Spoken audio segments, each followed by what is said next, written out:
authority has been developing during the very first centuries of Islam, as it has shaped during the medieval period, and how it's still impacting on us today, on our relationship to religion, to authorities, to the ulama, and having this historical perspective can allow us to better understand what is at play, and potentially also give or open more spaces to challenge this authority and to reclaim our own agency in investing the religious field in producing theology.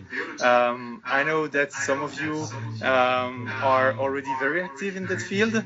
Hi, Annie, by the way, on this one. But I think it's always good because often as Muslims we tend to receive Islam through the transmission of the people around us. We don't always have time to dig into history. We take many things for granted, and as you will see on a few points, nothing is for granted. And Islam as a religion is really a social construct, and due to this we have, of course, as a consequence, a lot of margin of maneuver. That's the idea. So there are many slides, too much. I've roughly 45 minutes, so I think I will just hop from one to the other. So if you have questions, don't hesitate to note them so that I can go deeper in conversation afterwards.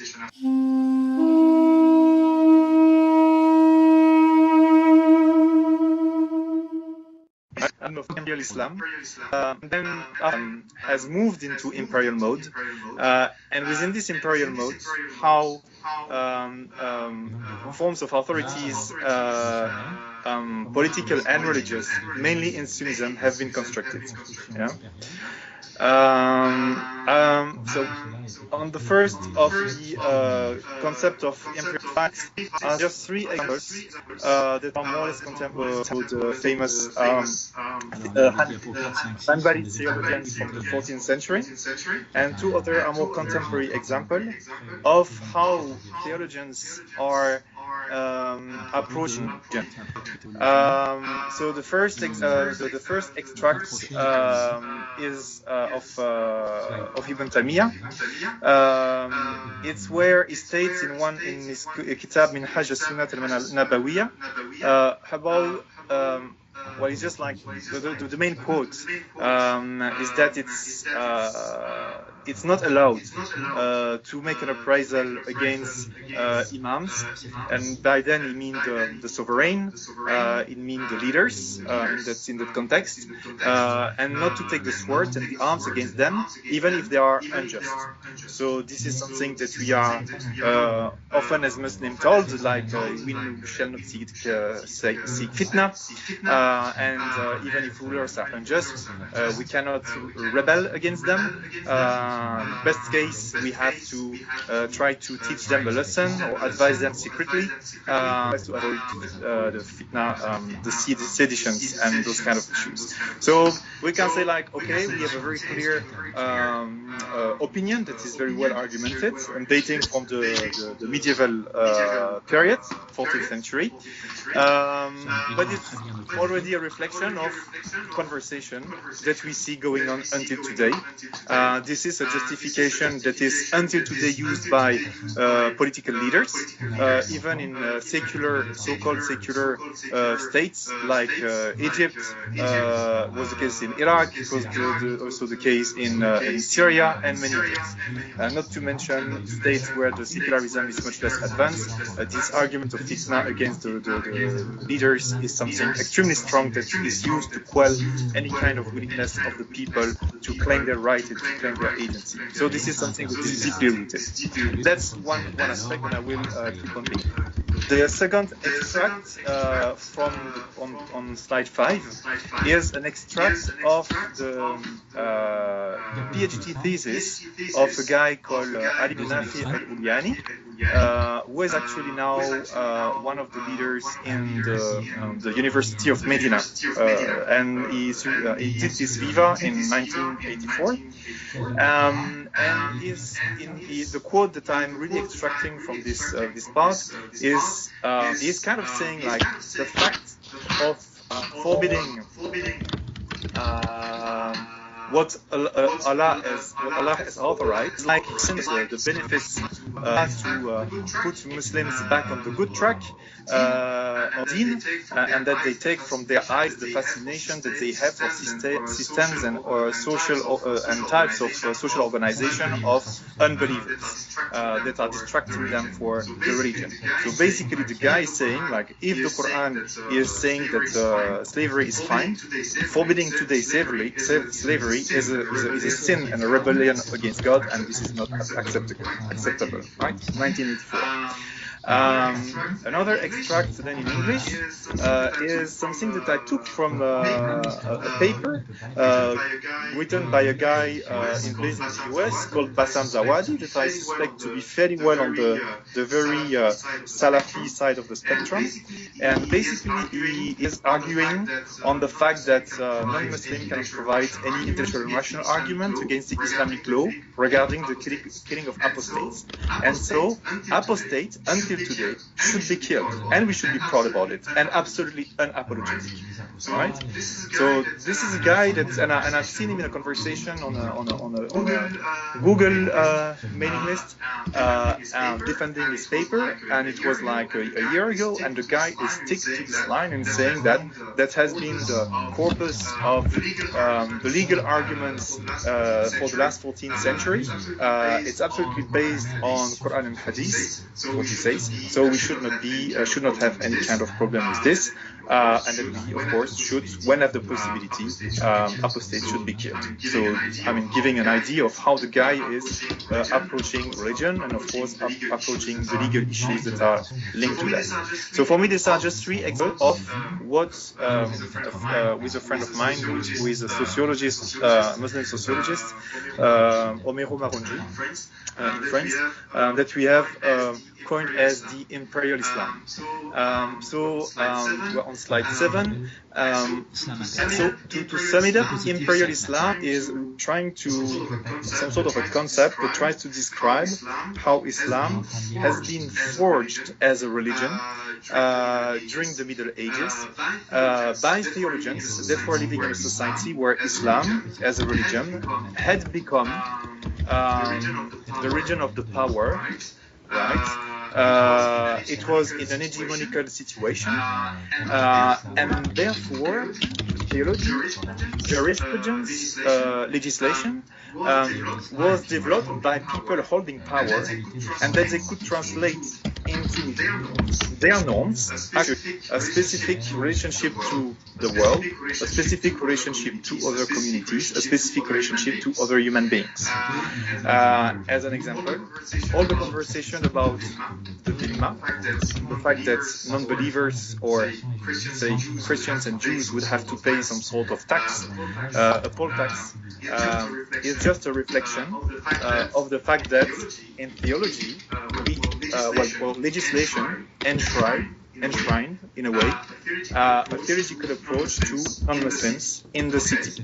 Okay, so giving some sort of secondary status to non-Muslims and transforming it as a legal piece, a law, right? It's being part of the Sharia, and this normative framework has been pursued until today in an uncritical way by most of the ulama today, by most of the religious leaders. I mean, they just don't question the fact this framework is actually an accident of history. It was not, if you look at the first period and the time of revelation and the dynamics around Prophet Muhammad and so forth, it was not a given that Islam would become this specific religion and would shape that way. Okay, So this specific form, this Imperial Islam, is basically resulting from the historical development within Sunnism in particular, within the Middle Eastern societies or North African societies. And therefore, as it is an accident of history, it can really be challenged and not be considered as the truth divinely established by God on earth. Okay, we are going to go a little bit into the details to see how actually mostly men, but human beings have been shaping that specific religion in a specific direction across time. Is that okay until now? Yeah. Yeah. Not too much nonsense. No, thank you. This is really intriguing. Thank you. Good. Now, just on the 8th slide, just wanted to say that so when Islam comes out of Arabia, the Arabian Peninsula, it's basically a society which we call tribal or segmentary, a society where you have no state, a society where there is no coercive power, there are no judges, there are no tribunals, there is no army, there is no police, there is no whatsoever. Even the Prophet in his own time was just some sort of hakim, some sort of an arbiter. The city. He was himself the tribunal, the judge, the law in that sense, right? But it was a very specific role that he had for himself. Within a few years after his passing away, then Arabs, and I would say not Muslims yet, are going out of the Arabian Peninsula, and they are meeting societies that are extremely well established. The Byzantine society on the one hand, and the Sassanid Persian society on the other hand. Strong empires, 1,000 years old, with massive cultures, societies, and civilization, where, for example, they have a whole state apparatus and state organization on both sides, Byzantines and Sassanids. They are meeting a society that is where sciences are being developed, philosophy, you know all of that, medicine, and so forth. Where you have a specific form of art, extremely rich on both sides also, with a lot of techniques that are being employed and so forth.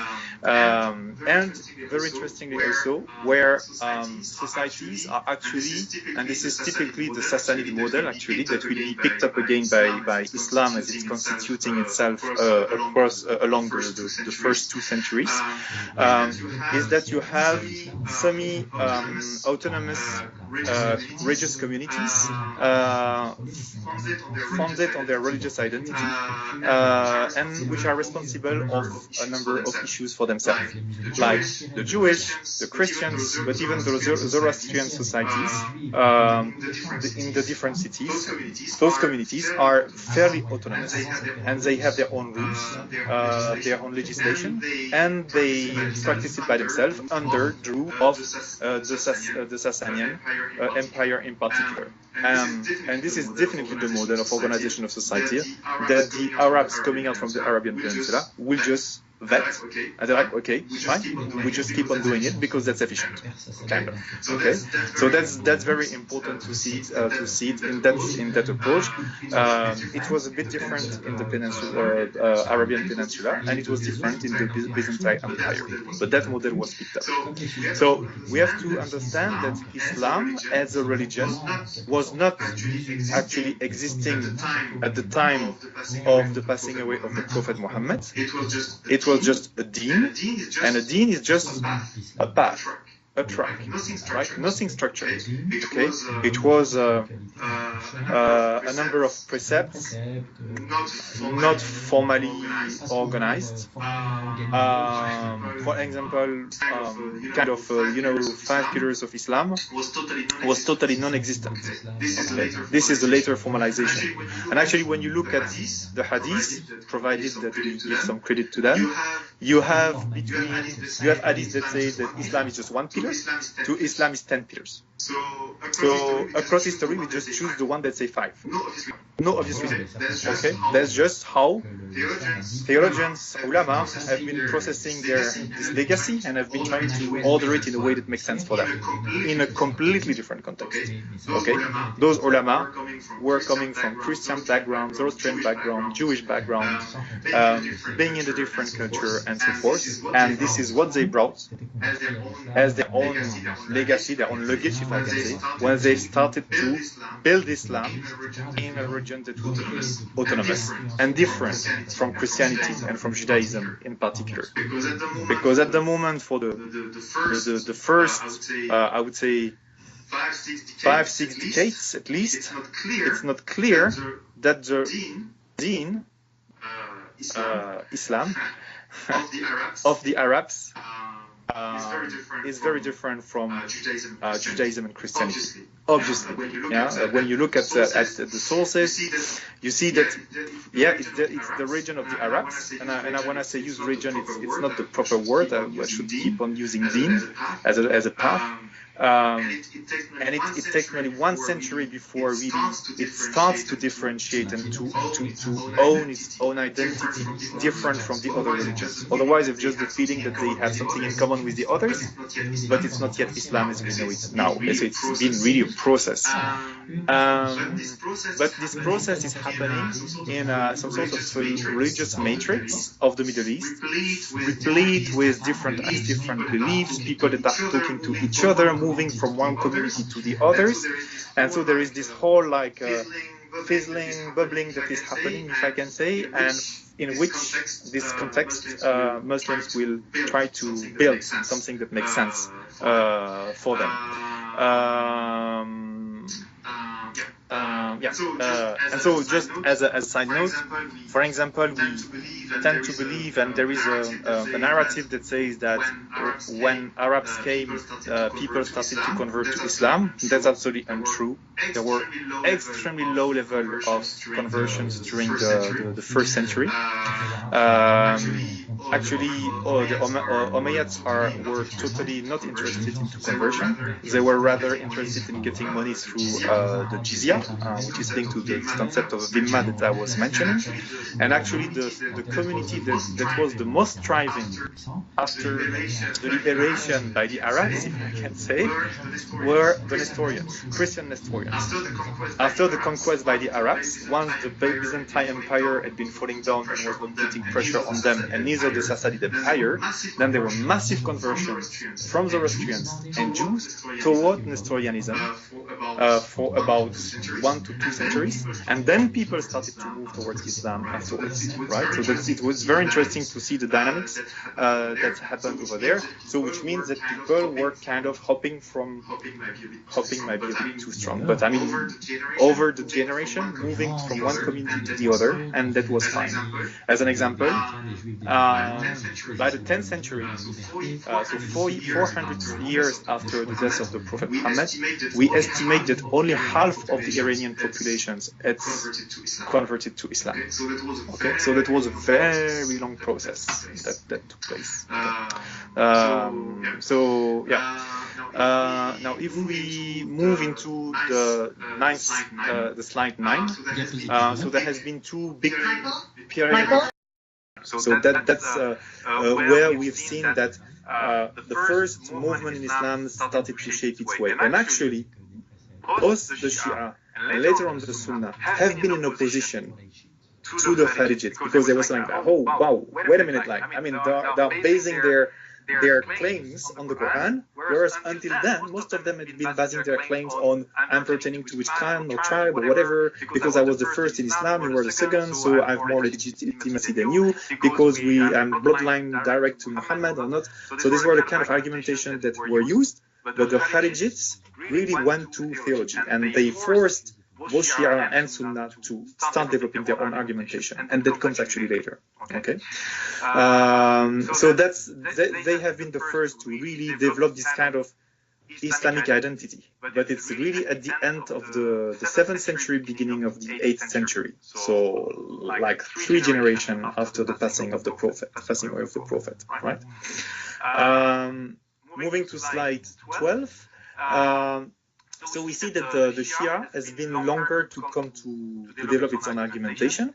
And they basically, the Imam Ja'far al-Sadiq, so the sixth Imam and descendant from the Prophet, was the one that at the beginning of the 18th century, the beginning of the 8th century, was actually grounding theologically and justifying why Imams descending from Muhammad through Fatima and Ali were legitimate to lead the community religiously and politically. So just not saying it's a question of bloodline, but that there is a whole chain of divine knowledge that was passed over from one to the other, that they had access to a secret teaching from Muhammad directly, and that was justifying their position.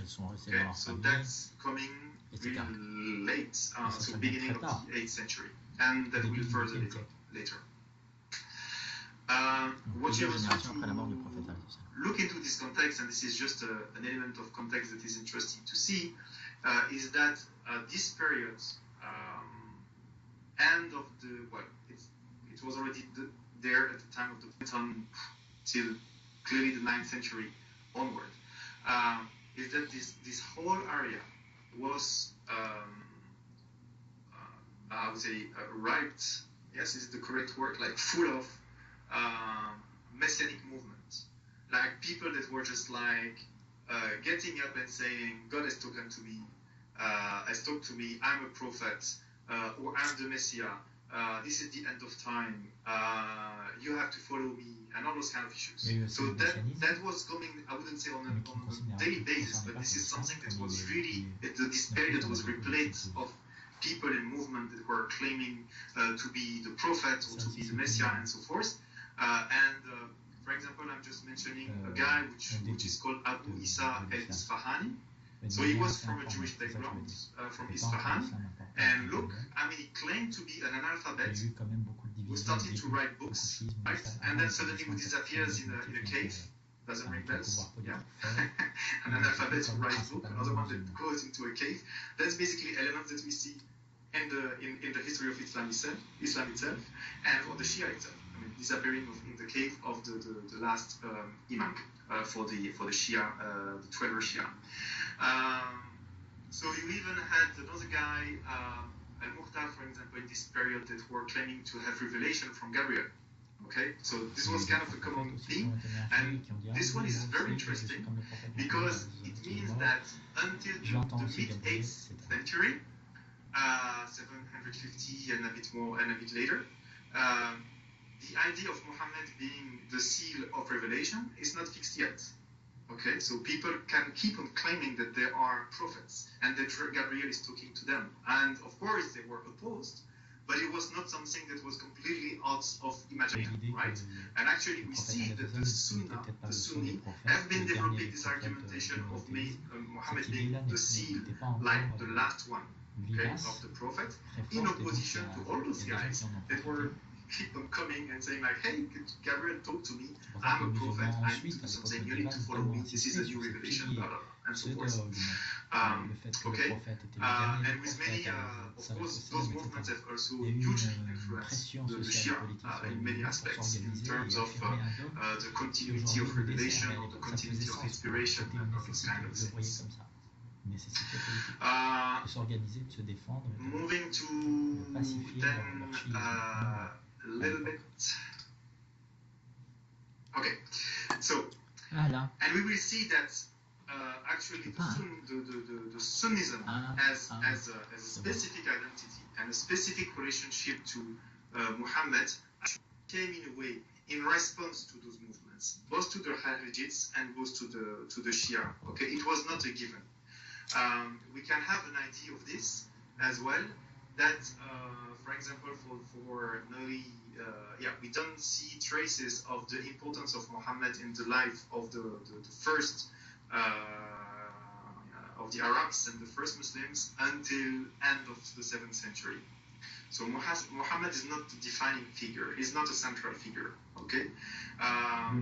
It's becoming increasingly a central figure in opposition to the Kharijites and to the Shia, when the rest who are not Kharijites C'est après, il a vécu ce chiisme, que le prophète a réalisé sa tradition, la sunna, comment ça va être écrit sur le papier, et a été utilisé pour pacifier la société et uniformiser les identités religieuses. They are appearing in an increasing number, okay, and that's reading this reading parallel to that movement.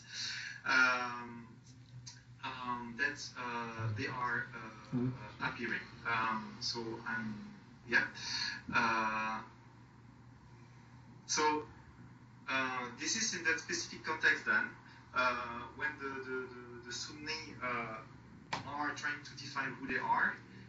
That also Islam will shape in different shades. For example, you will see slowly the appearance of theological schools. Yeah, the Hanafiya, Malikiya, Shafi'iyya, and Hanabiya, which appear between the end of comme on fait aujourd'hui avec 8th century CALEM until the 10th century, basically. organiser Okay, and it's la very réflexion à interesting. partir And de we have qu'est-ce also que c'est to que remind that c'est ce when qu'ils ont those fait il y guys, a plus de 1000 ans, Shafi'i en and Abu ayant des Hanifa, conclusions différentes, mais when they aussi parce que do leur their contexte work, politique était they complètement are not différent. founding a school. Okay, they just do their business. It's later on there the disciples Même across si, bien time we sûr, say, les actually premiers we are imams de founding a l'islam, les school, grands but imams at the du beginning they sunnisme were not founding a et school. That's also very important du chiisme to ne not se go définissaient faster pas than comme what fondateurs d'une école. the actors Et ensuite themselves que leurs were élèves ont doing. perpétué Okay, leur so that's tradition, also a very et important que, issue. comme toujours dans la nature What humaine, we ceux see, qui sont référés, and this is important mon that you chef, have il m'a this kind appris of ceci, timeline donc in c'est la mind, vérité, etc. and I C'est should comme ça have que c'est devenu une école send fidèle. it, but I will send you a Le timeline that puts things manichéisme, le together. kabbalisme, etc. That so 8th and 9th century, Ça va, Rachida, tu suis? Sunni are trying to define who they are. The prophet is an emerging feature, so we need to know who the prophet is.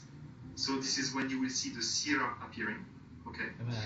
So the biographies of Muhammad, Ibn Hisham, Ishaq, Ibn Sa'd, Al-Baladuri, and later on Al-Tabari. On avait besoin de plus en plus de savoir qui était ce prophète.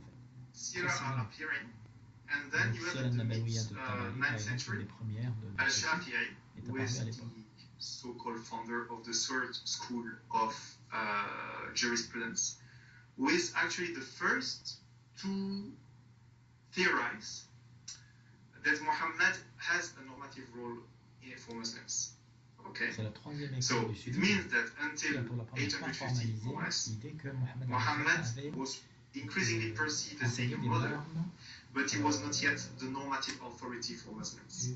autoritaires, Shafi is really normatives, the one who has C'est theorized Shafi'i the idea in qui a his book théorisé cette Al-Risala. idée dans Okay? son livre Al-Risala. And it's very interesting to see that Le fait que le actually prophète the n'était big pas juste collection un of guide spirituel, ahadith, mais aussi Al-Bukhari, finalement Muslim, and so un forth, organisateur comes about 40 years qui later découvre under l'identité Shafi'i's et les dynamiques definition of sociales et Muhammad politiques. as Ce the n'était pas normative l'idée qu'on avait avant, example, the avant norms lui. within the community. So we really have to see the development of it. Sunnis are trying to find their identity. They are getting interested in Muhammad. The stories of Muhammad are appearing because we have to know who actually that guy was. And then you have a theologian, Shafi, would say, well, actually, these are modern. We have to think how, and we have to develop some norms on how to deal with this legacy of Muhammad. And then it means that the hadiths are even taking more importance, and then you start to have the collection of hadiths being developed, because they see that hadiths are all over the place, it goes in all directions, and that you need to have some order into it. And this is the work that people like Bukhari, Muslim, and all the others are going to be developing in the following 100 years, basically, where you have the big collections of hadiths being developed. Okay. And why is it so that hadiths have been like popping up everywhere? C'est comme ça qu'on a Is les that hadiths, du coup, qui ont commencé as à of the émerger de plus en moment that plus. Muhammad is becoming the central part Vu qu'à partir de ce of your moment, quand identity, of the identity of this community, musulmans the commencent à se rendre compte que ça marchait, pole of that que community, les hadiths pouvaient servir de contrôle politique et social you sur la convert population. to that religion, Et de being plus a en plus de Christian, musulmans being ont a Jew, commencé being a soit à Zoroastrian rapporter des or hadiths a considérés pagan comme or authentiques, whatever. soit certains en ont What inventé people do usually pour des is raisons that politiques, when commerciales. you change culture, when you change religion, you bring with you your luggage, your legacy. often what people do is just practice what they've been practicing and trying to adjust as less as possible, right? This is what we call also acculturation. C'est ce qu'on appelle l'acculturation. Processes of acculturation in that sense, right? So basically, people were thinking one thing, and they say the best way to keep on doing or thinking the same thing is just to say that Muhammad said it. There was no control. So basically, then you start inventing a hadith. Muhammad said it. Perfect. I can keep doing so. A good example that I always use, because this one is so clear. If you have the hadith about the fact that the voice of the woman is aura in Arabic, yeah? So it's not an animal that one. Well, it's I don't have to English.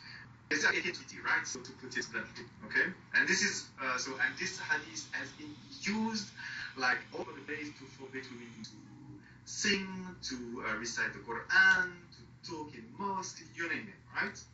And the very funny is that this hadith is the exact copy and paste, right, from the Talmud, actually. When it is said that the voice of the women is ever in Hebrew, it's just exactly word by word taken from the Talmud.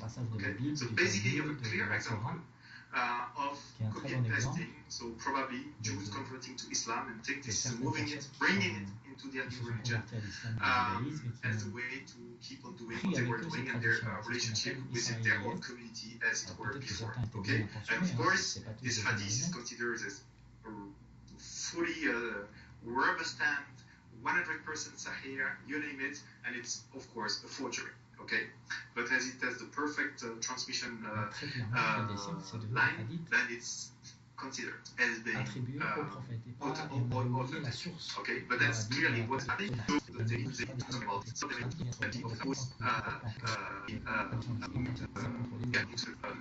you have anything that and paste from? I would like to make that in an infographic. Yeah. Funny. Yes, that's good. I will try to find it for you. Yeah, because I had it in reference. Yeah, let me take note of this. Yeah. Yeah. Okay, we'll try to do so as soon as possible. Okay. Okay. Moving then. Is it okay until now? I've not lost you. You're all on board. Yeah. Okay. Thank you. So that's happened. This whole process is happened and beginning of the 10th. So this is on higher. But what is also very interesting is that those were considered as Ulano. Actually, they were urban elites. So it's very important to understand. So there was a real change between what was happening at the time of the Prophet, where you had people that were from, Mecca and Medina were places like, you had like 3,000, 4,000 people in Mecca, maybe 12,000 in Medina, the whole oasis. So basically, people were living in villages, according to our side. Yeah? So no cities at all.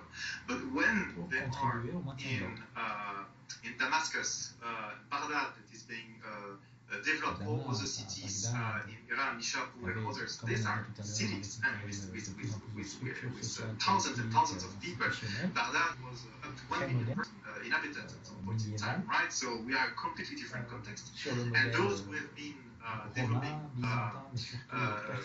Islam, forging of Islam, are actually among this really urban elite. So a completely different world, and it's very important to understand this. And this is why there has been also the focus on urban life, actually, within the imaginary of how the Sharia is being developed and so forth. So that's also something that you have to understand.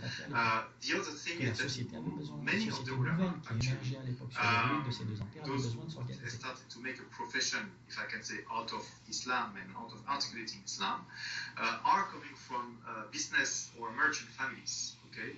And we see that in many aspects, like the Sharia is reflecting actually their issues as middle classes, urban middle classes. For example, you would see like the discourse system that has been put in place to approach the Quran and the Sunnah. The fact that there has no unified codes, it's very much inductive in the development. So these are all things that are very much linked to this kind of merchant approach to religion. the stress on discipline, on the ethics of business, ethics of work, personal responsibility, separating private life and public life. All those kind of things are very much linked to this kind of ethos of merchants in that period, and they are still irrigating, I mean, the Sharia spirits or until today. The fact that everything is about contractualization.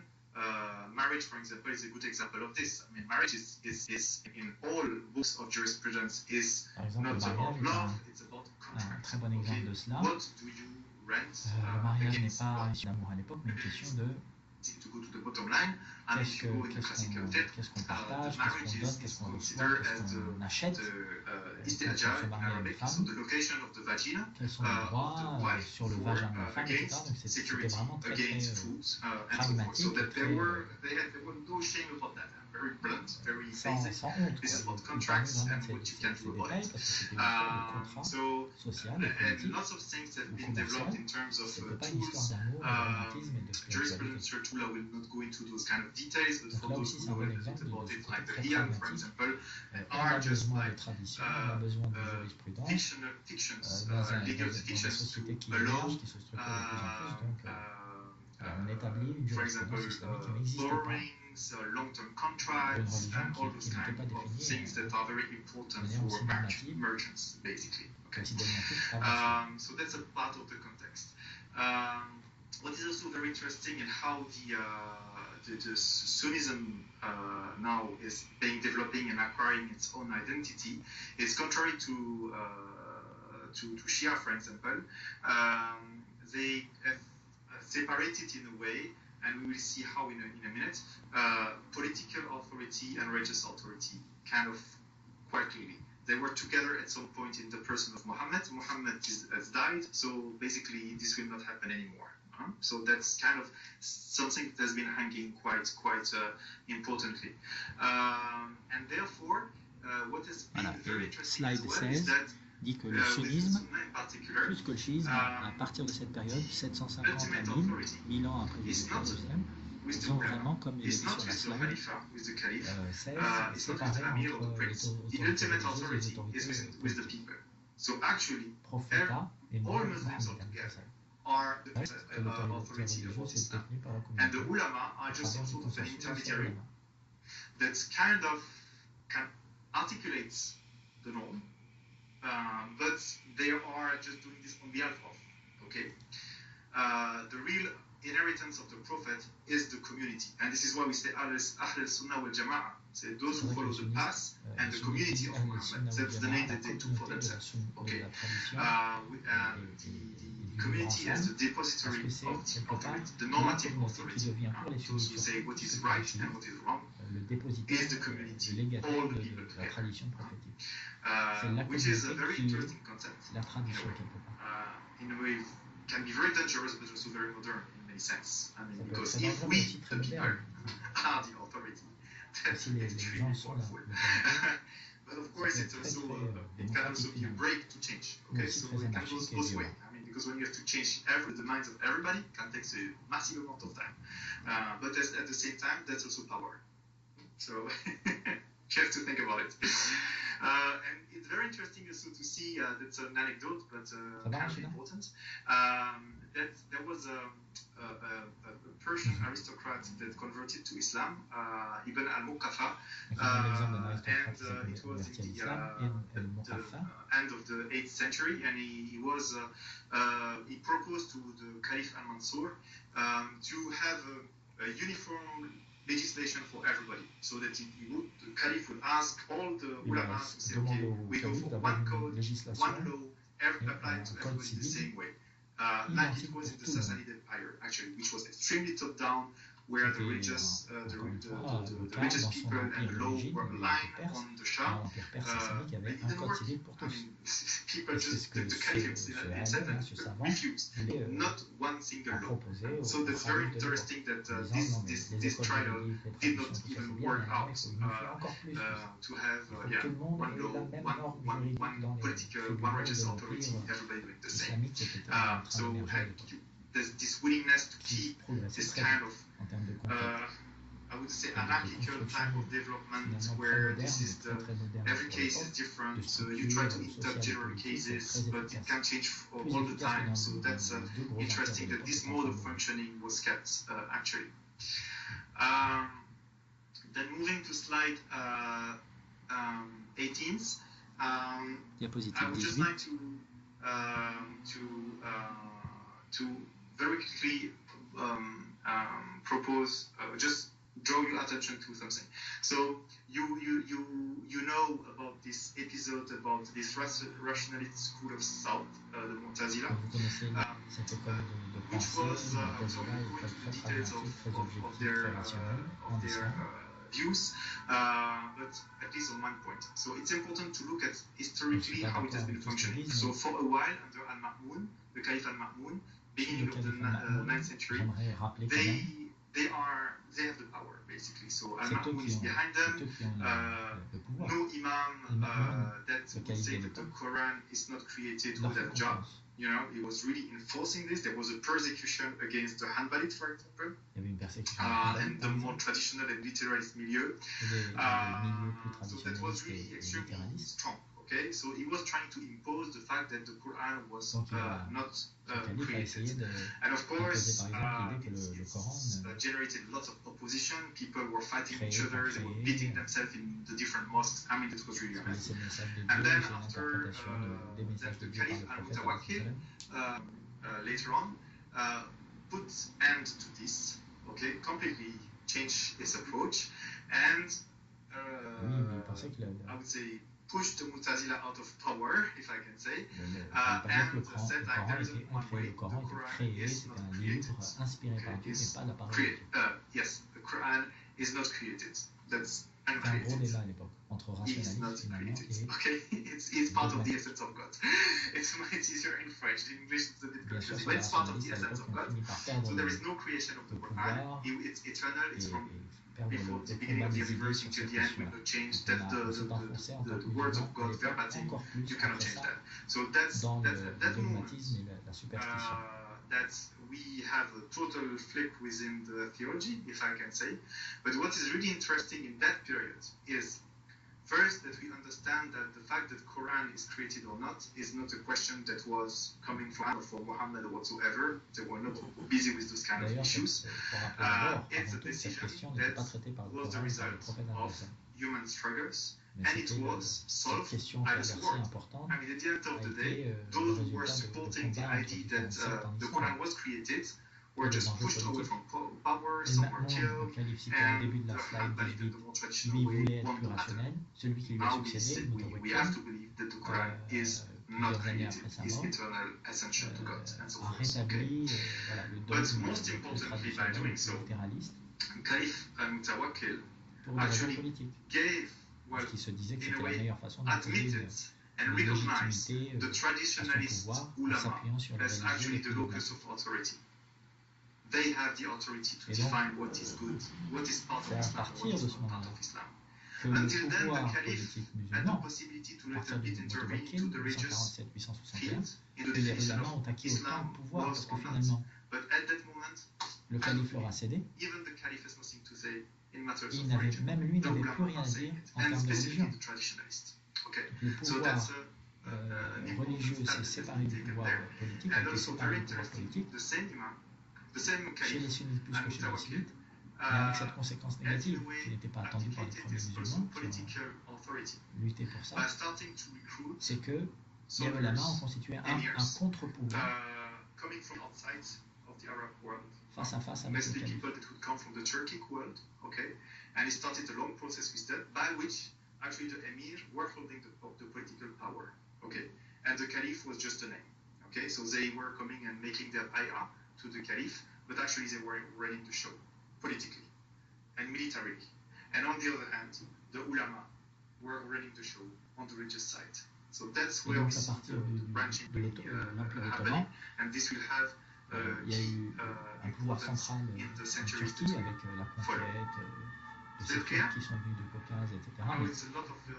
Principalement, c'était un empire très décentralisé, parce que les gouverneurs régionaux payaient un tribut à la Turquie, enfin à l'actuelle Turquie, au sultan, et ils restaient libres politiquement dans leur région d'imposer toutes les normes qu'ils voulaient tant qu'ils payaient l'impôt. Et les ulama avaient, même si eux aussi ils se soumettaient officiellement au pouvoir central ottoman du sultan, c'est eux qui avaient le pouvoir religieux. Donc, finalement, le sultan est devenu de plus en plus un pantin en islam.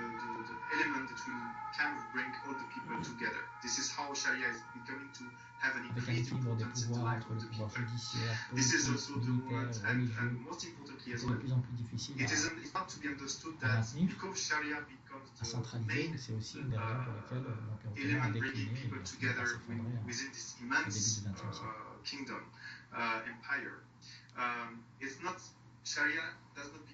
siècle. Et aussi, pour ça qu'il appelle ça, il a choisi ce terme, ce concept d'islam impérial. The basic tenets maybe, but everyone has to know a little bit of the basic tenets. And this is how we see that there will be an increasing call to people to know about that and know the basics of fiqh, even if it took ages for large majority of people to know a little bit about it, but that started at that moment how the ulama have been thinking Islam specifically. Yeah, because actually what, and I'm on slide 20, diapositive 20. Ulama had to face to articulate, they had to articulate Et donc the maintenant, le défi pour ces ulama, qui a de plus en plus de pouvoir, c'est de continuer de définir cette identité islamique. Même si elle n'était toujours pas si claire que ça. Qui doit produire une variété massive de croyances, de normes, de traditions, de mythes, etc. Afin d'unifier la pratique des gens, afin d'imposer leur point de vue, leur pouvoir sur les masses populaires. D'ailleurs, aujourd'hui encore, on voit la production de hadiths. Hop, il y a un hadith qui n'a jamais été cité, hop, il est cité dans tel ou tel bouquin.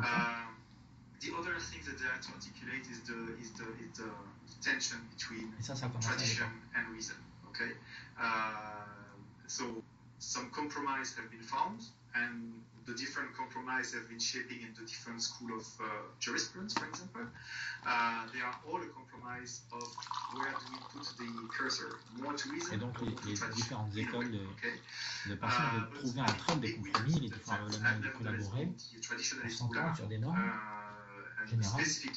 Around the concept of ijma that has been imposing across the board, Et c'est là qu'émerge ce concept de ijma, consensus entre les ulama. The community is right, and the community is defining who is the authority, and la communauté a raison. Is deciding who is Islamic, and once that something has been deemed as Islamic, you change it, good luck. And typically, you would have the case of the stoning of adulterants. It's nowhere in the Quran, but there has been some sort of ijma at some point in time. With a very small number of le fait de lapider les adultères, ça n'est nulle part dans le Coran, mais voilà, ça a émergé quelque part par la tradition, c'est devenu dans l'islam.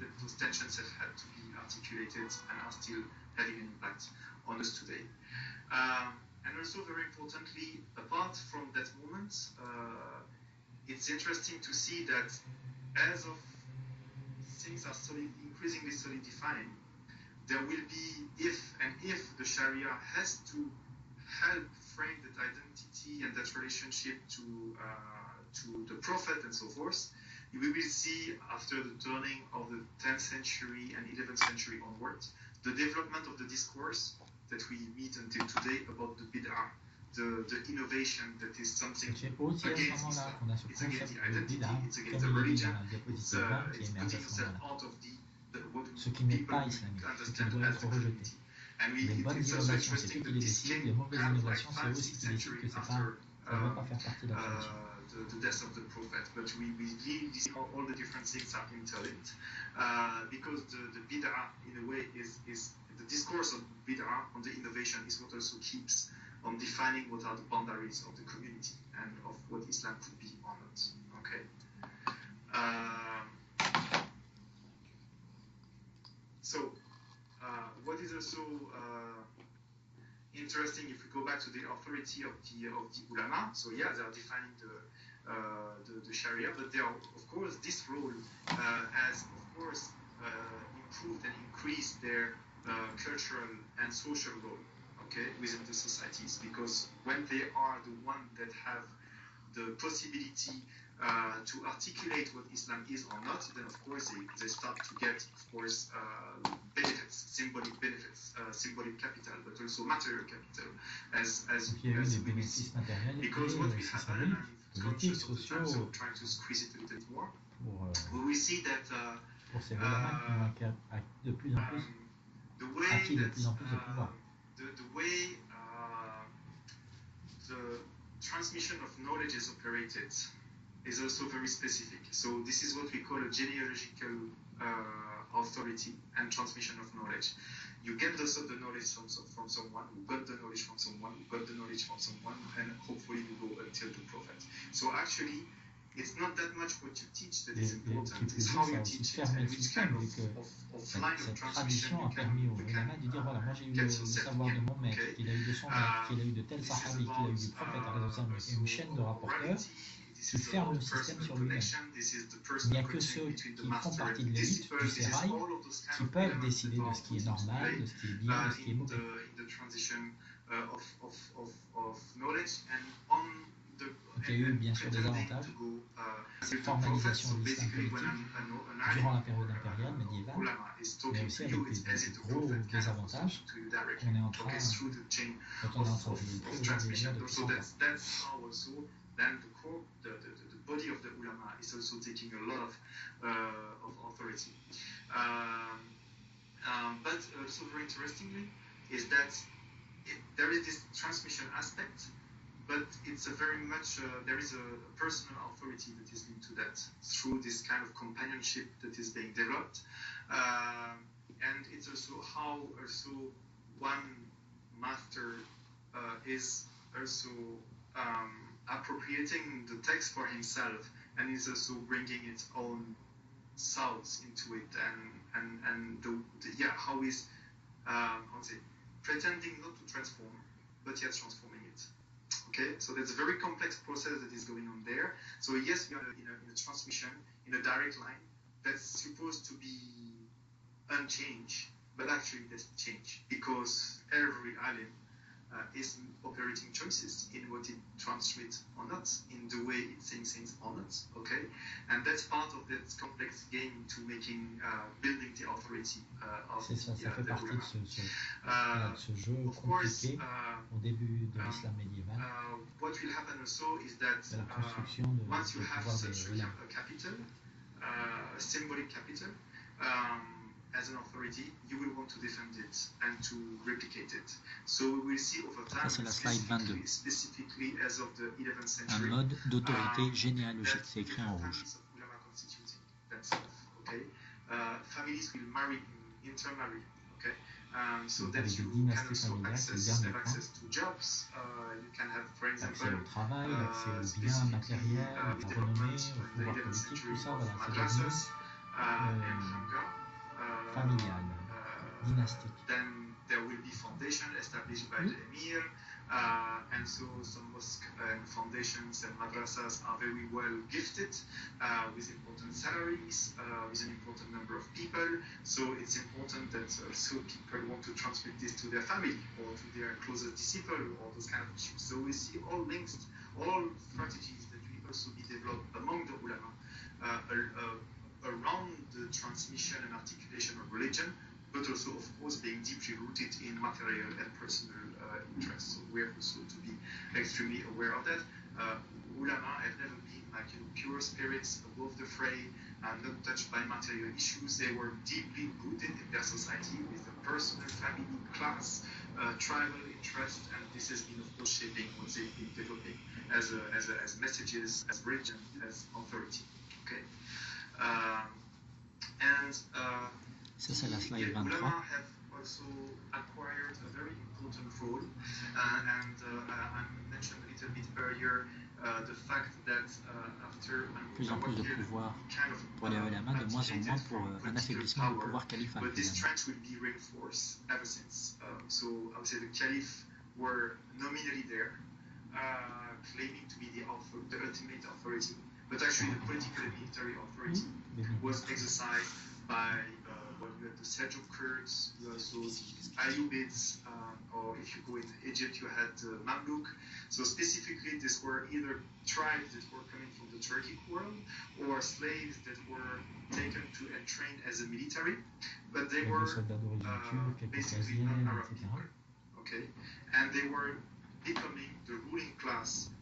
Et c'est comme ça que c'est eux qui sont devenus la classe dirigeante de l'Empire, parce qu'ils ont eu de moins en moins de pouvoir politique au calife, de plus en plus de pouvoir des ulama, et aussi parce que les musulmans se sont tellement étendus territorialement, ils ont inclus tellement de personnes, d'autres tribus, d'autres peuples, que c'est ces autres peuples qui ont destitué les Arabes de leur position hégémonique,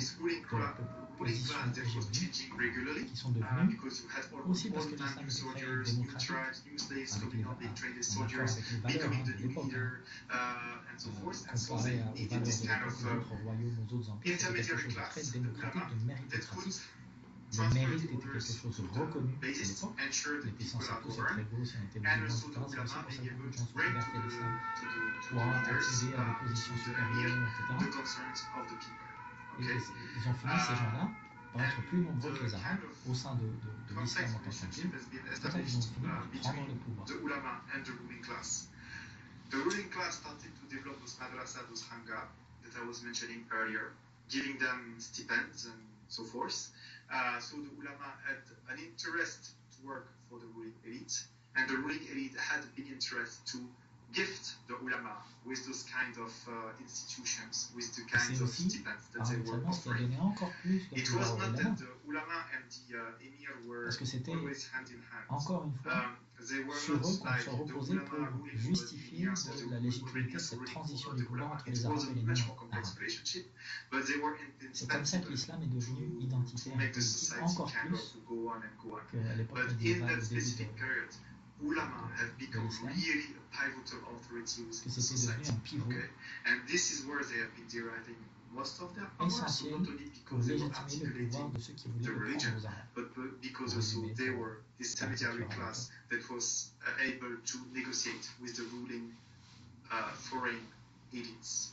Okay, and of course this is also where you can see all that interest of developing these issues and this discourse about not revolting against the rulers and the ulama playing this role.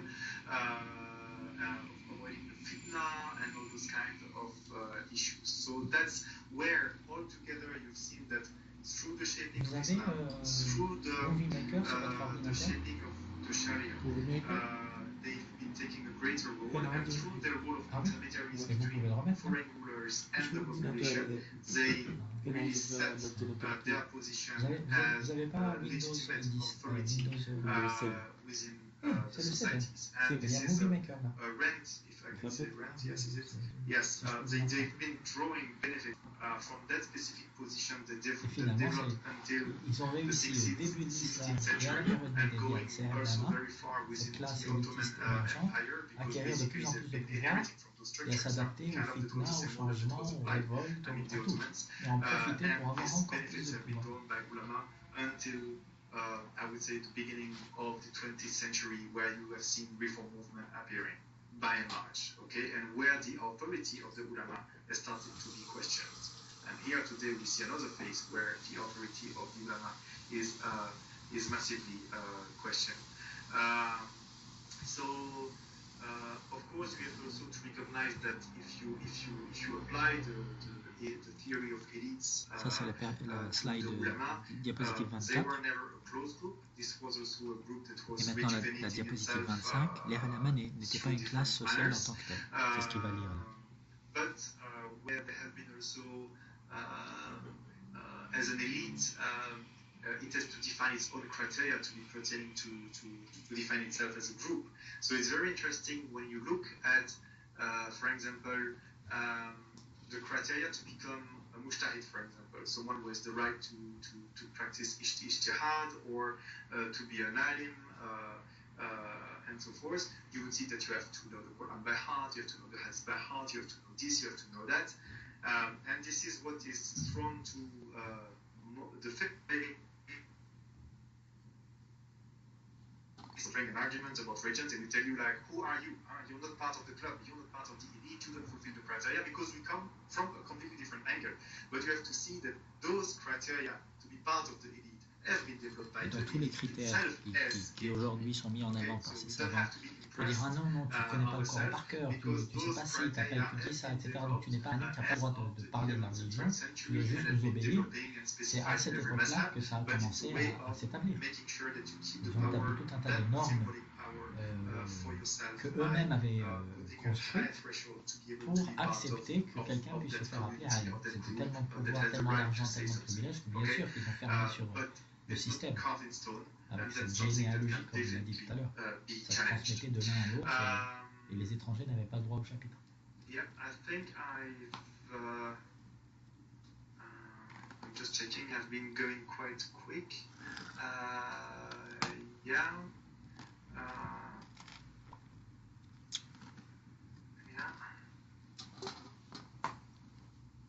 Oui, and then I will just conclude on those couple of slides.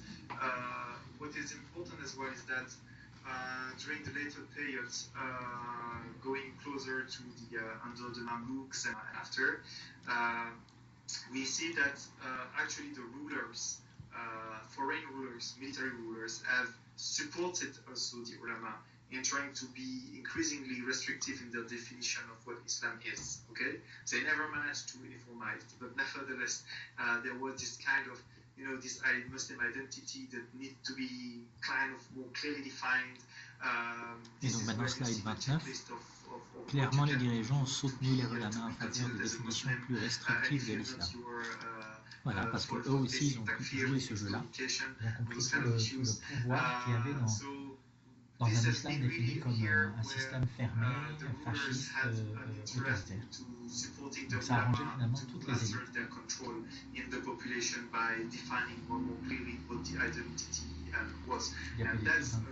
definitely part of this kind of imperial concept that imperial Islam concept that I was mentioning, is that we are inheriting from that very specific period and how restrictive Islam is going to be through those kind of definitions. But we have to understand that they were the result of political negotiation of specific historical constraints and historical moments that led to that specific definitions.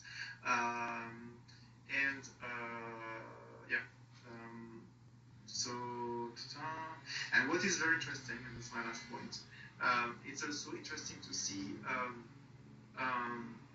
where the ulama started to have their hold on the definition of what Islam is, hold about the criteria to become part of their community as ulama and so forth. You have seen an increasing development of opposition among the discourse of the ulama, those who are writing the book, those that we are still reading today, against popular religion. And that's very interesting. De la part du peuple. Because actually, you C'est would la have on slide the one 30. hand, well, the popular religion is really a challenge to the authority of the ulama. And La religion populaire est devenue un challenge à l'autorité des ulama. Deuxième point, slide diapositive 30. For example, would have states of, I don't know, like illumination, or would make some specific spiritual practice, and they would have behaviors that are transgressing Sharia in that sense, and it's conceived like this. So if you transgress Sharia, actually you are transgressing the authority of the ulama. They would tell you that you are transgressing the authority of God. That's most importantly, you're transgressing the authority as well. Le peuple avait bien compris aussi que de lier comme ça l'autorité de Dieu à l'autorité d'une élite politique, économique et militaire, c'était beaucoup de poids sur le peuple. You have also it's also a gender issue, because you would have like women reciting the Quran, women leading prayers, women that have contacts with God in Sufism and so forth. So that's also challenging the authority of the ulama, which was kind of like 99%. Donc toutes les sectes minoritaires, entre guillemets, les branches minoritaires de l'islam ont été beaucoup discriminées à l'époque, pour les mêmes raisons, parce que c'était un challenge à l'autorité des ulama et à l'autorité militaire, finalement. C'est ulama qui soutenaient les pouvoirs en place, où qu'ils soient, quelle que soit leur couleur, leurs origines, les ulama soutenaient les gens puissants sur le dos du peuple et sur le dos des minorités religieuses, ethniques et autres. Le fascisme, this is my experience, and this is a challenge, of course, for the guys who have been investing, like making studies, traveling the world, acquire ilm, and so forth. And then you have the guy on the street who is considered as a saint or whatever, and is basically like, say, fuck off with your authority, I don't care, I'm making my own judgment, my own ijtihad, and so forth. Again, it's a challenge against the ulama, and that's why they were so strong against the popular religion. It has also then finally an impact on actually if the ultimate authority, even according to how the ulama have been thinking the religion, is among the people. If you change the people, then of course you change the authority of the ulama and you challenge the whole system. Okay, so that's why you have had really all those discourse about bid'ah that I was mentioning, the innovation and so forth, about the fact that people that don't have the credentials should not say anything about religion, and all those discourse that we see carried out today as a way to silence people that are trying to bring voice. Assez fasciste, assez fermé sur lui-même, très élitiste, a évolué pour donner ce qu'on connaît aujourd'hui, avec les mêmes ingrédients. So yeah, I wanted to give you those few hints. I know I'm Voilà, sorry donc je vais vous donner ces long, quelques but I éléments know de I'm réflexion. kind of on a rush. But to give some elements about how Islam has been forged as a religion and how À propos de comment est-ce que l'islam a été formé en tant que impérial, politique et puis militaire aussi, élitiste, généalogiquement transmise d'une génération à l'autre, d'une élite à l'autre.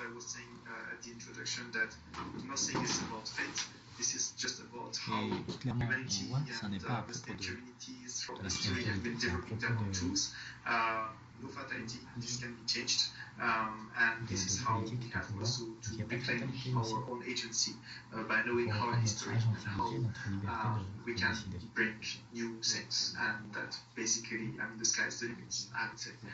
This, of course, the traditional ulama would not like that one, but to take my opinion into that.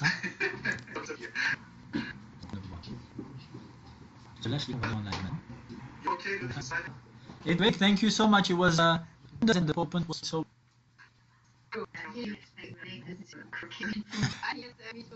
So much thinking of translating. It's kind of hard. It's so much new. Yeah, I started with you said this is like modern way of thinking and think you out of it again. I have to like I go back in history that it's the same in Christianity, how they try to make a system, the intelligent or the clergy, and then they say no, you have to follow like that, and like that the people stay poor and they have the right to take the money because it goes to God and to the good things and actually to themselves and to the gold of the church. It's very identical in this way.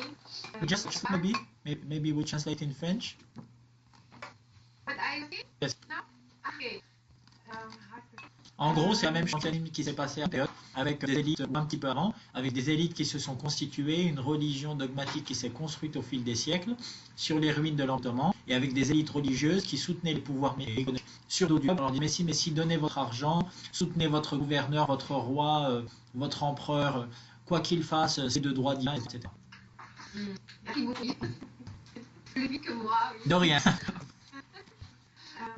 I can add something, I kind of know from because I'm really like also into Western studies and also trying to be in the new modern system and like kind of afraid of authority. So in Buddhism, in Christianity, like they say that they come to the conclusion people have really got enlightened and really got on a spiritual way. They always were out of the system. And they had their own like private education and private schools, and in history they were just like accepted from the authorities. That these spiritual people have their own schools and other things, but they were not touching the system because they also know that we cannot touch the system. This is like the rule. We know better, but it's not our task to touch the system. Or, because we're gonna hurt ourselves. We know this is the way here in the world is like that, but we do our spiritual practice like that. Et donc avec cette aussi cette même lutte dans d'autres communautés entre le pouvoir religieux établi et le pouvoir populaire, avec des gens qui se concentrent sur eux-mêmes et sur leur propre spiritualité, et en se disant on sait que le système ne marche pas, mais et voilà, on fait notre propre pratique dans notre coin, centré sur nous-mêmes. Même si le système ne marche pas, c'est comme ça, on ne va pas y toucher. Et ça dure parfois pendant des siècles, et ça donne toutes les tensions et tous les aspects négatifs qu'on connaît aujourd'hui en islam et dans le monde arabo-musulman, qui se sont accumulés depuis des siècles, finalement, avec les mêmes ingrédients, les mêmes poisons, comme l'a très bien montré Michael de manière très articulée. Aujourd'hui, c'est la conséquence de tout ce qui s'est passé il y a plus de 1000 ans, finalement.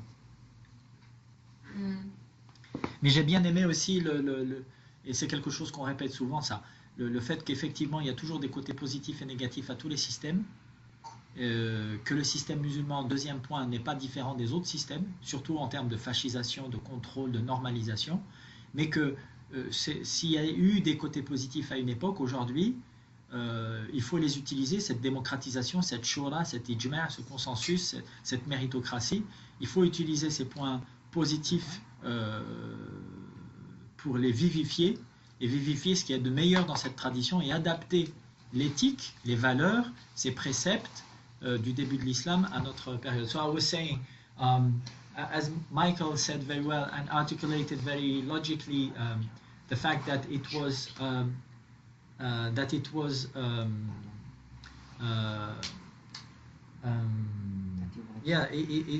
that first point, the Islam is not so different in terms of fascism, normalization in times of crisis, and so on and so forth.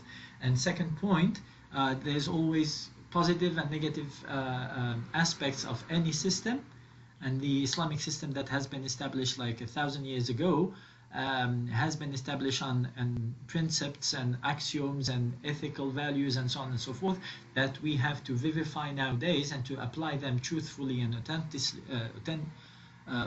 to our social and political context. So that meritocracy, that democracy, that shura, that consensus, that ijma', we can still use it today. The big question, and that's something that we talk a lot also with Annie, my sister, is how to keep those ethical values, those cultural, beautiful aspects of our backgrounds, but making it adapted to our postmodern social and political context.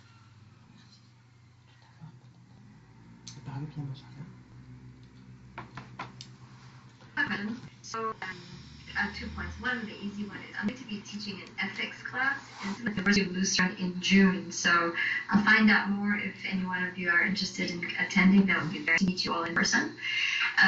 You said that sort of how Islam was forged. Now it's forged in the country.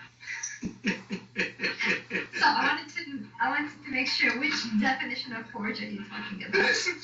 And if it's forgery, which for me it's to a high degree it is, because if it's quite simple. I mean, if it really was supposed to be an institution, then surely God would have instructed Prophet Muhammad to do so. So, or at least at a minimum, instructed Prophet Muhammad to compile the surahs into a book. So I wondered what your take is, and as a Muslim, that values the spirituality of Islam, and how do we negotiate this in an honest way in our identity, in our modern 21st century identity, knowing what we know. Alors, donc la question de l'année est formée en tant que système, en tant qu'institution, avec des piliers, avec un dogme, avec des règles très strictes. Ce n'était pas le cas à l'époque du prophète alayhi salam. Et si c'était le projet de Dieu, clairement Dieu a dit au prophète alayhi salam de relier tous les versets du Coran dans un livre, de créer des institutions judiciaires, politiques, etc. Ça n'a pas été là. Donc clairement ça a été forgé. Mais en anglais, il y a forger, ça veut aussi dire fomenter. Donc forge, c'est le même terme qu'on utilise pour forger, mais aussi fomenter. Donc non seulement ça a été construit, mais elle dit peut-être qu'aussi ça a été manipulé avec l'intention d'acquérir, de concentrer plus de pouvoir militaire, économique, spirituel entre les mains du lead. Toujours pareil, dans toutes les cultures, dans toutes les traditions. Donc aujourd'hui, c'est effectivement comment est-ce qu'on sort de ce système en gardant les valeurs éthiques, mais sans tomber dans la reproduction d'une nouvelle forme d'élitisme. Check. Good luck. Yeah, thank you. But yeah, I use the term forge in the two meanings of the term. Basically, thank you for noticing. Yeah, indeed. Super. This is forge as a construct. I mean, people have been like, I think that they've been honest, also from making an honest effort to try to make sense out of what they found in what this legacy, if I can say. So, but yes, there is also a part of forgery in the sense that the things have been invented from scratch that were not there at the beginning.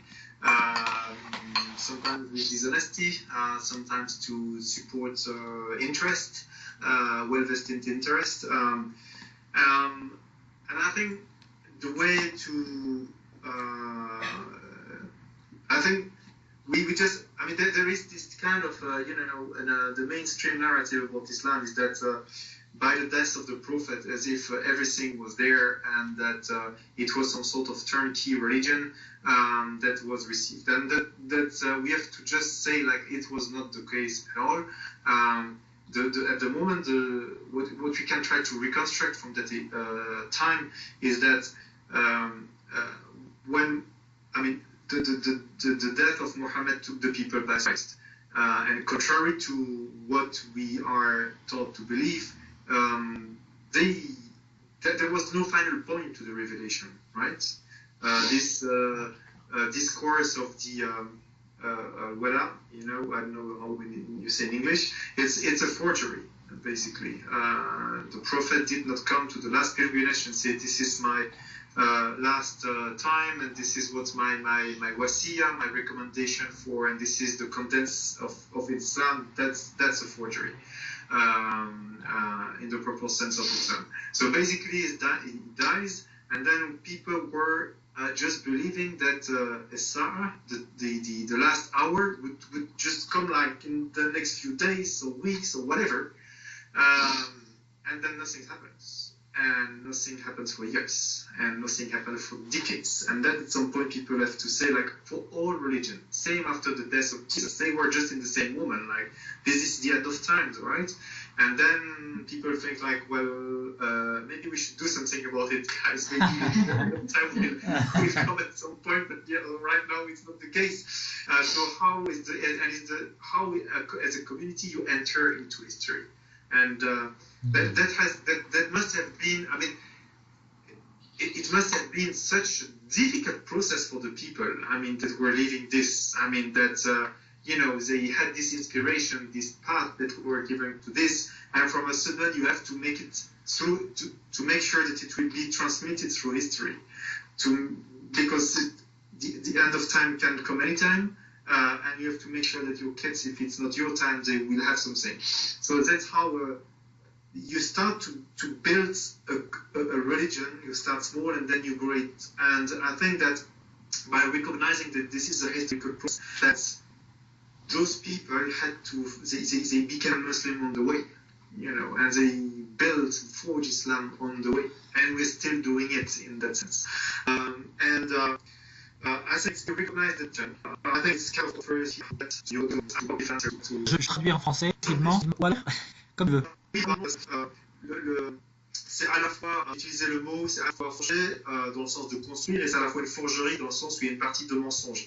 À savoir que les gens qui ont hérité, au moment où le prophète meurt, il n'y a rien, il y a une religion constituée par la tradition, on a une religion qui les supporte, alors que c'est absolument pas le cas. Quand Mohammed décède, c'est la panique à bord. Je pense que leur dernier pape va arriver, il n'y a rien transmis de constitué, la révélation s'arrête net en fait, d'accord. Tout ce truc avec le sermon de l'adieu à Arafat, etc., c'est de la flûte, c'est de la forgerie. On voit bien les éléments qui sont... Enfin, voilà, il y a plusieurs... Enfin, bref, je ne vais pas rentrer dans les détails au niveau historique. Mais toujours est-il que voilà, on se retrouve avec des gens qui doivent faire face à l'histoire, qui se disent que la fin du monde est pour demain, et puis elle vient pas, et puis elle vient pas, et puis les années passent, et puis les décennies passent, et elle est toujours pas là. Et ils ont dû se dire, mais comment on rentre dans l'histoire Et c'est ça qui est intéressant. Donc ça a dû de reconnaître que ça a été extrêmement difficile pour ces gens, et puis ils ont commencé à construire quelque chose petit à petit, et puis ça s'est développé. Ils sont devenus musulmans sur le chemin, si je puis dire, et puis ils ont commencé à forger l'islam. Donc ça, c'est un peu la perspective. Et donc, quand on prend ça, on voit comment, l'islam a fait comme toutes les religions, en fait. C'est-à-dire que ça a été la même chose pour le christianisme, la même chose pour le judaïsme. Il faut rentrer dans l'histoire à un moment donné, et on doit se construire en même temps. Et dans ce processus-là, il y a des gens qui vont commencer à maîtriser un savoir, à prendre des avantages.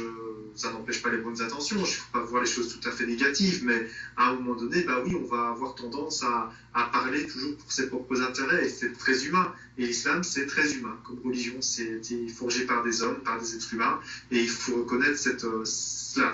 Il y a très peu de divin finalement là-dedans. Le divin, il a été donné à l'origine, l'aspiration que Mohammed a eue, et puis le reste, c'est du travail d'être humain. What I was saying is that we have to recognize that Islam is a very human thing.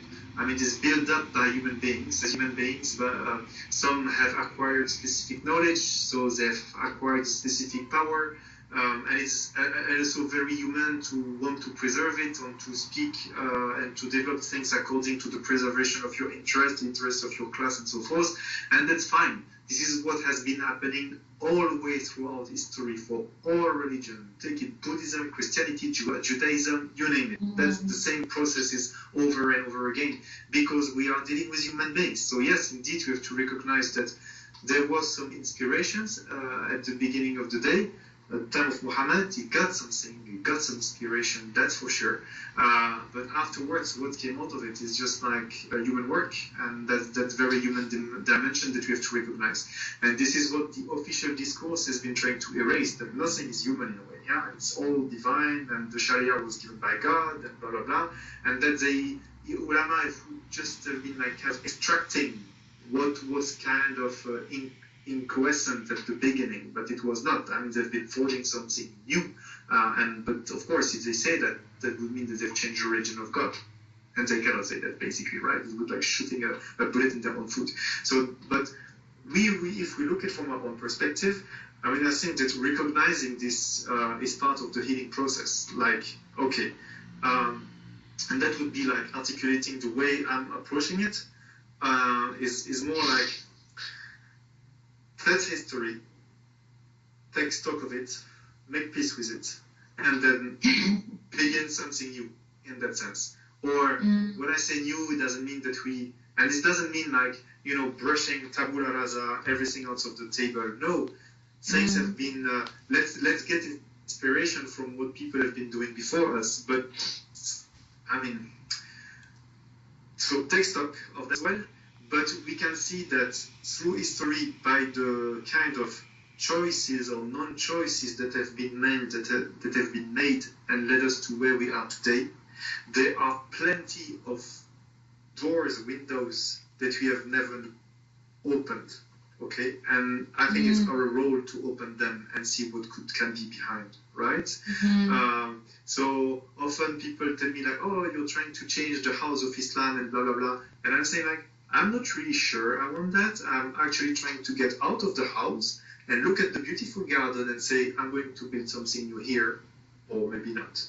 You see what I mean? So it's just like starting from the basis again and trying to explore other potentials from Islam that were there at the time of if you go to the ethics that you were mentioning, and if we can try to look at those ethics and try to discover them, and then rebuild something from this, by making other choices than those that were made throughout of history. They were constrained by their situations, their environment. We are in different constraints, and we have to adjust to something different. And I think that's how I see how we can reconcile, more or less. But that's completely open. I'm not prescriptive in saying this. It's just like, my way of looking at things based on history, and because I mean history is there, we can't deny it, but at some point you are just running into the wall, so we have to do something with that, right? Yeah. I love it very much. Thank you. Yeah, you go back like what I was hearing from the other groups, like they didn't mix with this, they go out of it. Like you say also, we don't have to sit inside and with the wolves, we just go out of it and we make our own group and we leave them and respect them and we respect ourselves, and we're not bothered by each other. The world is big enough. And we will have an impact on them anyway. Don't worry. No, exactly. It's vibrational also. Yeah. And that's a big difference with Christianity, because in Christianity, at least the Roman Catholic Church is very much centered, also Imperial mode, actually. It's very similar in that sense, but they bring it to the religious structure, if I can say. So they have their way of functioning, which is much more centralized. The authority within Christianity is not lying with the people, it's lying with the church. And more specifically in the hierarchy of the church, and more specifically in the Pope, okay? Even if the church is all the believers, that's one thing, but I mean, the authority is very much localized. But here we have the chance, in a way, that the authority is we the people, we the believers in that sense, which means that even if you go outside of the house, it's not like completely away from the house, it's just like you're building something next door, and you will have an impact on the total structure. It will take time. It's fine. That's how it works. I mean, Islam has been built in the 14th century. Come on, you will not change it in 20 years, right? But you have to be aware that whatever you think you will build, and many other movements have been building things. I mean, you have had Sufi orders, you have had in the Sharia, in the Shia side. So and you see that it has had an impact on the rest of Islam, no matter what. Okay, and I think that's a way of approaching things, that you change the people around nevertheless, and authority is changing therefore. Ok, donc il a, juste pour la traduire rapidement en résumé, il disait que, alors parfois, en conclusion de ce qu'il a dit tout à l'heure, parfois les gens lui disent non, mais tu veux tout casser, tout raser, tout reconstruire. Et donc il dit non, moi il y a un beau bâtiment dans lequel on est, qui a été construit depuis 14 siècles, ça ne va pas changer en une nuit, mais il faut le faire de toute façon, parce que quoi qu'on fasse, ça va avoir une influence positive sur le reste de la communauté. Moi je veux sortir du bâtiment, regarder comme il est beau, et puis peut-être construire quelque chose, une extension dans le jardin, admirer le jardin aussi. Je ne veux pas m'enfermer dans une seule pièce et dire c'est juste ça l'islam, ça n'a jamais été ça l'islam. Et il a donné un autre exemple, que les différentes branches de l'islam, les soufis, etc., même s'ils ont été discriminés, rejetés par les institutions qui avaient du pouvoir et de l'argent, en gros, des soufis ou des mystiques, que ce soit chez les sunnites ou les chiites, qui étaient plus centrés sur la spiritualité, l'authenticité du rapport à Dieu, de toutes les façons, ils ont eu une influence positive sur l'islam. Donc nous aussi, il faut qu'on continue de réformer, de réfléchir, d'avancer, de réconcilier, d'apaiser. Ça aura de toutes les façons une influence positive sur l'islam. Les avantages de l'islam, il le répète encore, il l'a dit tout à l'heure, c'est que contrairement par exemple à l'église catholique, où le pouvoir ne réside pas parmi le peuple, la communauté, l'église c'est le peuple, mais le pouvoir décisionnaire au sein de cette communauté, au sein de l'église, c'est le pape. Le pape qui est infaillible, qui décide de tout, on doit lui obéir, etc. Donc ça c'est le successeur de Pierre, du Christ, alayhi salam. Donc c'est quand même une autre complètement différente, une construction du pouvoir qui est beaucoup moins hiérarchique, qui est beaucoup plus horizontale chez les musulmans, donc il faut saisir cette occasion pour le faire. Oui, et en disant que si on construit même une annexe, ça aura de toute façon un impact sur le reste de la communauté, et comme c'est la communauté qui a le pouvoir final, on va la changer d'une façon ou d'une autre. Donc, tout à fait. Voilà. Avec des annexes comme ils font dans les universités. Oui, avec des annexes, voilà. Les universités, les hôpitaux, ils font des bâtiments nouveaux, très modernes, en accord architecturalement, au niveau des couleurs, des formes géométriques, etc., avec les anciens bâtiments, et c'est magnifique. Mais c'est quand même des extensions. Et rester enfermé dans une pièce noire en disant on ferme tout, on parle à personne, forcément, c'est pas moderne. C'est un cours de discussion. Et donc la question ici, parce qu'on a accueilli il y avait Nizar, tout à l'heure je vous l'avais présenté il y a 2 semaines, qui est avec nous, et puis il y a aussi Hakim qui nous a rejoint, et la question que pose Hakim, c'est est-ce que c'est en cours ce processus? So we had Nizar that we had 2 weeks ago that was with us. I'm sorry I didn't introduce him in the beginning, and we had Hakim who joined us, and the question Hakim is asking is, do you think it's really ongoing, that process of building extensions and opening doors and windows and reforming the representation of Islam? You are doing it already. So it's being there. Yeah, sure, absolutely. And I think it's really, if you look at what is happening now, I think that over the last 5 years, and I would say again, like, thanks to Daesh in a way, it has been taking even more traction, because I mean, so many Muslims have been like so pissed by how those guys have been defacing religion, defacing Islam, that they say, no, I don't recognize myself anymore in that type of religion. Therefore, it really put in motion many people, often alone, often just reading books or getting at conferences and trying to connect. So you have a whole set of people that are like really across the world trying to connect together, and they are making maybe their own ijtihad, their own efforts just for themselves, but they are doing it, and it's more like, so it's really happening, and it's just like, it's not coalescing yet, but it starts, and I see it. I mean, MPV is a very good example of that, but there are other initiatives as well, and we see that we are kind of more or less connected one way or the other. So yes, it's happening, and it's just a question where when you find the I would say the critical mass, and we are getting there slowly. Et donc il dit que oui, c'est en cours. Vous avez des gens qui écrivent des bouquins, qui font des réunions comme celle-ci, qui donnent des conférences à l'étranger. Vous avez MPV, la présidente des musulmans progressistes américains, qui est là avec nous, qui fait ça aussi aux États-Unis, au Canada, partout dans le monde. À Genève, elle est aux Nations Unies comme consultante en tant que leader d'une association musulmane progressiste. Donc c'est en train de se passer, mais bien sûr ça prend du temps. Et il disait aussi que finalement on pourrait presque dire merci à Daesh, parce qu'ils ont tellement défiguré l'islam qu'il y a beaucoup de gens qui, à l'époque, ne s'engageaient pas, qui aujourd'hui disent non, mais c'est fini là, je ne peux plus me reconnaître dans cette religion, donc soit je sors de l'islam, soit je me bouge pour que l'islam ne ressemble plus à ça, ne puisse plus être, définitivement plus être pris en otage par des sauvages, des barbares, des fascistes qui te disent c'est ça l'islam.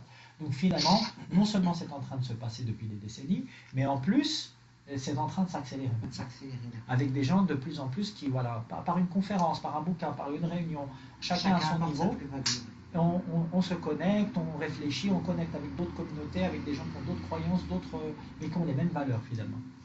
So different people with different backgrounds, but the same values. Yes. Yeah. And there is an academic production increasingly, which is also very interesting. Yeah. So you have people that are in search of things, and you have a growing number of people coming from different backgrounds. I would say like people like Ebrahim Moussa, Addis Douderia. It can also be a person like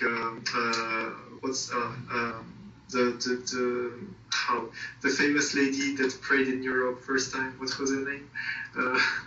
Yeah.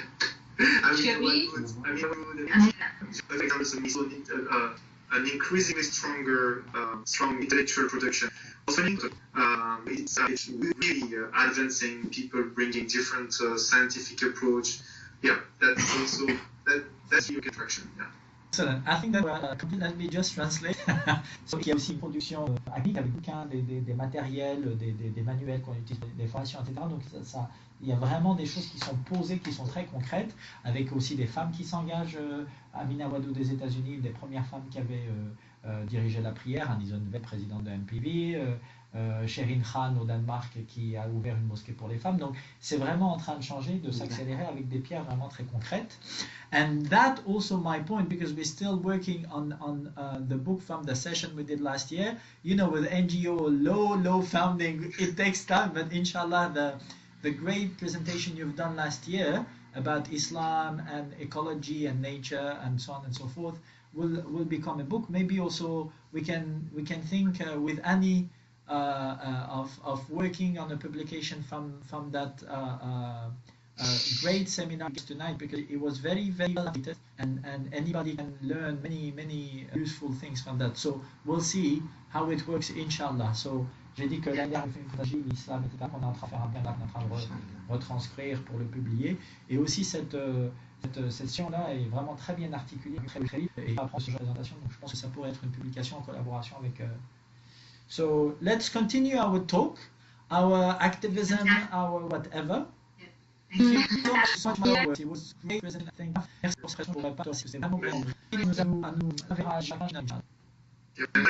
Thank you for having me. You know, I do a fantastic job. For me, it's really an honor to be with you. So whatever you can ask me, I'll always be there. You know that. Thank you so much. Merci beaucoup. Thank you. The message and peace be pour que les